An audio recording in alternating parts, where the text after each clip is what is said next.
In this segment, we're going to be considering an episode in the life of Abraham, which I think is one of the most poignant and moving and passionate moments that we find throughout the book of Genesis. It's a very famous chapter, chapter 22 of Genesis, in which we have the record of the sacrifice of Isaac on Mount Moriah. Let's look at the text if we can now. In verse 1. Now it came about after these things that God tested Abraham and said to him, Abraham. And Abraham said, Here I am. And God said, Take now your son, your only son, whom you love, Isaac, and go to the land of Moriah and offer him there as a burnt offering on one of the mountains of which I will tell you. Now think for a minute of what's going on here in this text. As we know, Abraham is the one that God had called out of a distant land and had entered into a unique covenant with Abraham in which God had promised this old man that out of his seed all of the nations of the world would be blessed. And he told him that his descendants would be as the stars of the sky and of the sand of the sea. And so Abraham had to wait for years for that promise to be fulfilled. And you know the story, how that finally in her old age and in her barrenness, Abraham's wife, Sarah, conceived, and she bore a son. And what was the son's name? Isaac. And why was he called Isaac? What does Isaac mean in Hebrew? Does anybody know? Professor Murphy? Isaac means laughter. That's what his name meant, laughter, because when God came to Sarah and said, You're going to have a baby, what did Sarah do? She broke out. You have to be kidding me. Have a baby? I'm too old. But when the child was born, out of Sarah's barrenness, Abraham saw then the tangible, tactile, concrete evidence of God's faithfulness to his promise. And he was rejoicing. He couldn't believe it, that actually he was going to be the father of a child. And out of that child, all of the nations of the world were going to be blessed. And then, after the celebration, and after the child begins to be nurtured and grow up 2, 3, 4, 5 years old, God comes to Abraham and says, Abraham. And the text says that Abraham's initial response is what? Here I am. It's like, whatever you say, God, I'm ready to respond. And then God lays this news upon Abraham. He said, okay, Abraham, here's what I want you to do.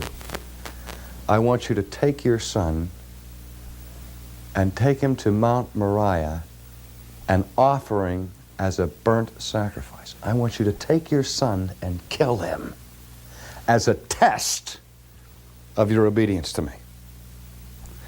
This is utterly unthinkable. It's a commandment that is contrary to and in radical conflict with the very moral law of God. The God's law of the Old Testament makes it very clear that the practice of Moloch, which was a practice of human sacrifice in ancient days, was an utter abomination to God. And yet here it seems that God is saying to Abraham, take your son and kill him. Well, I've made on purpose kind of a shorthand mistake of the text in relating it to you in the last couple of minutes. It's really not what God said. If God would have simply come to Abraham and said, Abraham, take your son and take him to Mount Moriah and kill him, what do you think Abraham would have done? If that's all God said, think of it carefully. If God said, Abraham, take your son and kill him, what would you have done if you had been Abraham? You wouldn't have done it.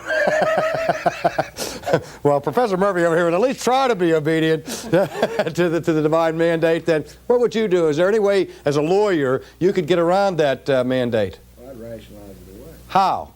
Say that couldn't be the Lord speaking. It couldn't be the Lord speaking. Okay, but what if you came to convinced that it was the Lord speaking, and what he commanded of you was to take your son and kill him? What would you do? You're Abraham now. How many sons did Abraham have, Ray? Just one. Just one. I see we have a real erudition here in Old Testament history. Did Abraham only have one son? He had Ishmael from Hagar, right? What would you have done if you'd have been Abraham and God would have said, take your son and kill him? You must mean Ishmael. You go straight to Ishmael's bedroom, you pick up Ishmael, and Ishmael goes to Moriah in a hurry, right? Certainly not Isaac. But notice how God imposes the test. Listen to the words that he uses. Abraham, take now thy son, thy only son, that is your only authentic, legitimate son. You know which one I mean, Abraham, the one whom thou lovest. See how God's qualifying it? And then, unless there's any doubt at all, he says, Isaac. Take your son, your only son, the one whom you love, Isaac. That's the one I want. No mistake about it. Take him to a place that I will show you in the land of Moriah and offer him as a burnt offering. Verse 3 begins with words that have puzzled commentators and theologians for centuries. So Abraham rose early in the morning, saddled his donkey, took 2 of his young men with him and Isaac his son. And he split wood for the burnt offering and arose and went to the place of which God had told him. Kierkegaard, the Danish philosopher of the 19th century, wrote a little book that was entitled Fear and Trembling. Maybe some of you have read that book. Kierkegaard not only was a philosopher, but he was also a poet. He was a man of acute sensitivity. He was a man of passion, a man of feeling, a man of caring. And he was not so much a systematic, rational scholar as he was one of those rare individuals that has that momentary vignette of insight into the depth of personal experiences. Well, Kierkegaard read this text in the Old Testament and he puzzled over it, he labored over it. He said, just as one of the men here said, how could God ever ask somebody to kill another person? He said, how could he believe that how could he do that? This would require what Kierkegaard called the temporary suspension of the ethical, which creates all kinds of moral conflict within a person. But then, on a human level, what really puzzled Kierkegaard was this text that Abraham rose up early in the morning. And Kierkegaard speculates a bit and he says, why does Abraham get up early in the morning? And Kierkegaard reacted to the traditional saccharine, plastic, syrupy way in which Christians tend to handle this text. They said, well, obviously the reason why Abraham woke up early in the morning didn't matter whatever God called him to do. He was prepared to do, and he would do it without murmuring, without a moment's hesitation. If God said, kill your son, Abraham said, yes, sir, sets the alarm for 5 o'clock, gets up so that he can be prompt and on the job to perform the act of obedience. That is utter nonsense. This is what I like about Kierkegaard's understanding. He said he turns to the Old Testament, and the thing that he finds in the Old Testament is a life and a pattern that breathes reality. These are real people, people of flesh and blood, people like you, people like me, people who don't always find it easy to obey the commandments of God. God has asked for the ultimate sacrifice from Abraham. And Kierkegaard looks at it from several ways, and he speculates, and he said, the only reason I can figure out why Abraham got up early in the morning was it because he couldn't sleep. The guy was tossing and turning all night long. And it's like a man who is faced with a dreadful task, an awesome task, who there's a certain point, even as soldiers are preparing for battle in the still beforehand, the last thing in the world they want is the conflict of the firefight. But when one is sitting, waiting for it, there's a sense in which you say, well, let's get it going. Let's do it. Let's get it over with. And so Abraham can't sleep. He's a wreck. He gets up in the morning. And here's a man who is one of the wealthiest men in the ancient world. Abraham. His house is filled with servants. And normally, when he wanted to go on a trip, he would call to his servants and say, saddle the donkeys or saddle the horses or whatever, or the camels, and that would all be taken care of. And the master of the house, when the time of departure came, would step off the stoop and there would be his camel prepared to go. But on this occasion, he doesn't even bother the servants. He goes and he saddles the animal himself.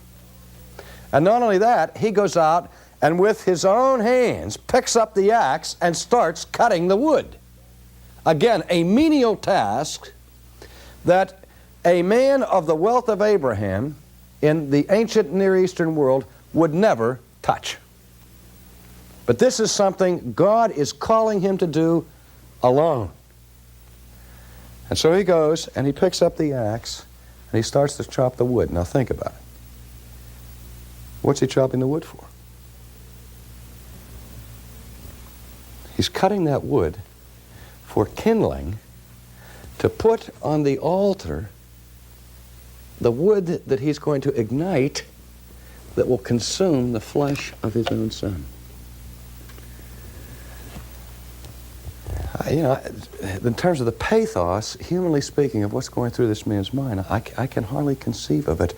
He takes that thing, and I can see all of the frustration, the anger, the fears are pouring down through his arms and out through that axe handle, through the axe head, into that wood. You know, this can't be God. Is it really good? Did you ever do that? As you fought for your soul under the claim that God has on your life. I think if Christianity is threatened by anything in the 20th century, it is threatened by the intrusion of superficiality. You know, that faith means saying your prayers once or twice a day, putting a blessing over the food, throwing your dollar into the collection plate.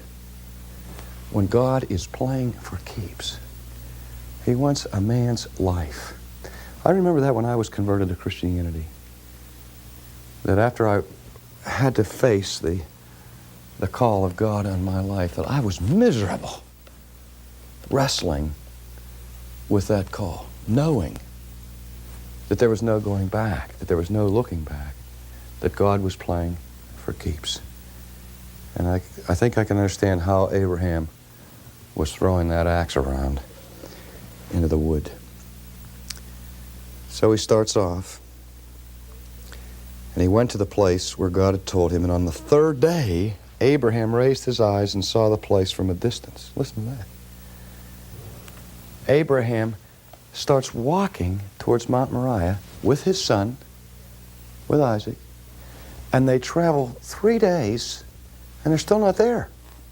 They can see it, but they can see it from a distance. So this wasn't that God asked Abraham to go across the street and offer his son there. I really can't relate to this in terms of experience from my own life. The only thing is that even approaches it, and it doesn't approach it really, is when we first moved here to the Ligonier Valley, we were given a gift of a gorgeous German Shepherd puppy. And the first week we lived here, this puppy came into the house, and its head was swollen twice its normal size. And I thought, the dog's got his head into a bee's nest or something and has been stung repeatedly. I better take him to the vet. So I took him to the veterinarian hospital, and the veterinarian examined him and said right away it wasn't bees. He said the dog revealed 3 fang marks on his head from a copperhead. And here the little puppy had tangled with the poisonous snake, and the snake had stricken him 3 times in the head and just ballooned up his head. His eyes were swollen shut. Well, the first we went through was the initial shock of the toxic attack into the nervous system of the dog. We thought the dog was going to die in the first 24 hours, but it survived. And then they thought he would die because he was blinded, and the dogs will give in and surrender to despair and die. But that didn't kill him. And so after 2 weeks of intensive care, then the dog suffered necrosis, which is the rotting of the skin tissue in every juncture where the poison has penetrated the system, so that the dog's coat and fur and his whole face just literally rotted and fell off, exposing the sinews in the sinus cavities of this dog to the naked eye. It was the most horrible, grotesque-looking animal I've ever seen. And when I walked into that hospital after 2 weeks and saw that dog without a face, my first thought was, why didn't you put that dog away? And the doctor said to me, well, we can save the dog. He said, and you take him home now. And what you're going to have to do is you're going to have to put this medicine on his face every day on these bare skin tissues.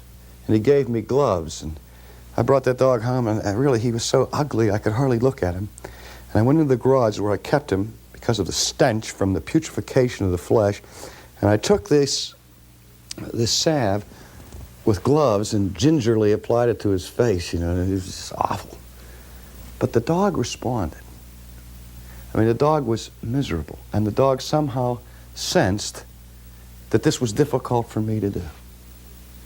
And I don't know how dogs communicate to people, but it was sort of like he was saying with his eyes, thank you for this act of tenderness. And after the first day, I would go in there 3 times a day with my bare hands and put that stuff on that dog's face, and it didn't even bother me. Well, because of that experience, I think a special relationship developed between that dog. You know, when you nurse an animal from the point of death through back to restoration of health, you have that kind of camaraderie. And you know, the old story of the man and his dog. This dog would go with me wherever I went. When I lectured, he would sleep right beside me. When I'd go out hunting, he was at my side all the time. For 2 years, he thrived. He was strong. He was very ugly. His face, as it healed up with scar tissue, was twisted into what looked like a perpetual snarl. I preferred to interpret it as a perpetual smile, but other people didn't. But after 2 years, suddenly the dog started having severe seizures. And we took him again to the vet, and they talked about a delayed reaction to the toxins of the snake affecting the brain. And after all different kinds of medications had been attempted, the verdict of the physician was, the dog's not going to make it. And he was having 6 seizures a day. And he was helpless.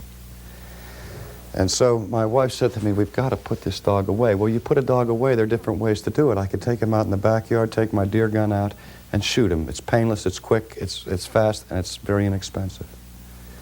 But there was no way in the world I could bring myself to raise my gun and point it at that dog and pull the trigger. I couldn't do it. My wife said, well, let's spend the money and take him to the veterinarian and have him put to sleep, euphemistically, painlessly. And I said, honey, I can't do it. He said, here's what we'll do. When I'm, you know, in town or something, get one of the students, don't tell me what day it is, to pick up the dog, take him to the vet, have the vet put him away, and tell me about it after it happened. I just did not have it within me to take that dog and put him in the front seat of my car or in the back seat of the car and drive 20 minutes to the animal hospital, knowing in my mind that I was taking the dog to its death. That's a dog. Wasn't my son. Abraham takes his son and he walks him not just for 20 minutes, but for 3 days they're walking. And Abraham's taking this boy to his death. And what happens? Abraham said to his young man, stay here with the donkey, and I and the lad will go yonder, and we will worship and return to you. And Abraham took the wood of the burnt offering and laid it on Isaac his son, and took in his hand the fire and the knife, and the two of them walked on together. And then Isaac spoke to his father. And he said, my father. And Abraham said, here I am, my son. And the boy said, behold the fire and the wood, but where's the lamb for the burnt offering? Dad, you know, what's going on here? I see the wood, and I see the knife, and I see we have everything we need. Well, did you forget to bring the lamb? How do you think he felt? How do you think Abraham felt when his son said, hey, Dad, where's the lamb? Abraham will say, hey, Isaac, you're it. He said, son, don't worry about it. God will provide. Abraham is saying, God will provide, I hope. He goes ahead with it. And certainly, he's trusting in it. But he doesn't know for certain that God's going to show up there on that mountain. How could he? Not in an experience like this, when God is asking Abraham to do that which is unthinkable. And he trusts, yes. He believes, yes. He has faith, yes. But what I'm trying to communicate is, don't superficialize that faith. Sometimes the faith by which the Christian stands is a faith that is made with clenched teeth, where you're hanging on by your fingernails. And I'm convinced this is what was the life situation of Abraham. So they came to the place of which God had told him, and Abraham built the altar there and arranged the wood, and he bound his son Isaac and laid him on the altar on top of the wood. Mercifully, the Bible doesn't tell us what Isaac said when his father tied him up with the rope and laid him on the altar. I mean, I don't know how old Isaac was. But he was old enough to walk. He was old enough to notice things like there's no lamb and to ask questions. If he was old enough to ask questions, he was certainly old enough to understand that something was amiss when his own father tied him up and put him on that altar. But as I said, I'm glad that the Bible doesn't record the words that were exchanged then. Abraham tied his son, bound his son, and laid him on the altar on top of the wood. And Abraham stretched out his hand and took the knife to slay his son. This is how far it goes. You know, they say that God's an 11th hour God. It's more like 10 seconds to 12. Right?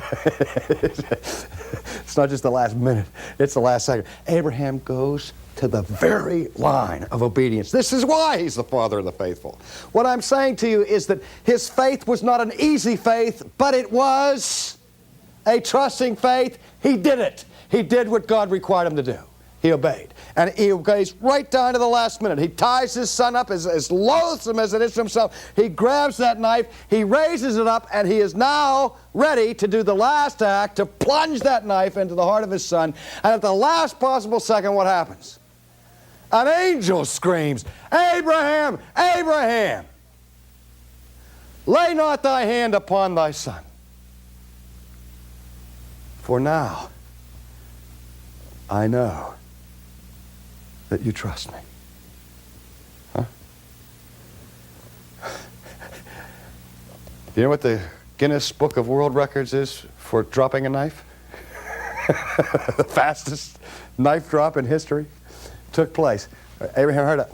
That knife was gone. Abraham turned, and what did he see? Behold, a ram caught by its horns in a thicket. A substitute had been provided by God. When Abraham saw that, he had those ropes off his son so fast. He grabbed that boy and he held him and he said, "Thank you, God, for that substitute." Huh?